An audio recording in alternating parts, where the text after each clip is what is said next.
हे दत्त महाराजांचं जागृत तीर्थक्षेत्र आहे आणि या क्षेत्री महाराष्ट्र, कर्नाटक, गोवा व अन्य प्रांतातून मोठ्या प्रमाणात यात्रेकरू येत असतात.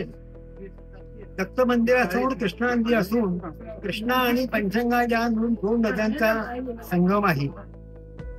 संगमावरचं स्नान पवित्र स्नान समजलं जातं.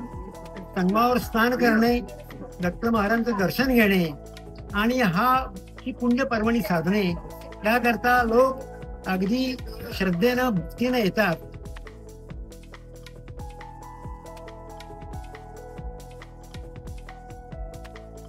महाराजांच्या ज्या मनोहर पादुका आहेत त्या सध्या कृष्णा नदीच्या पाण्यात आहेत. स्वयंभू असल्यामुळं त्या हलवता येत नाहीत पादुका. पादुकेवर पाणी असलं की उत्सव मूर्ती पूजा होते. उत्सव मूर्तीचं पण महत्व पादुका इतकंच आहे. आणि त्या ठिकाणी औदुंबरचा वृक्ष आहे. जवळजवळ 580 वर्ष या स्थानाला झाली आणि त्या औदुंबरच्या वृक्षाला काही झालेले धक्का लागलेला नाही. त्याला प्रतिवर्षी वेगवेगळ्या प्रकारची पालवीच फुटते.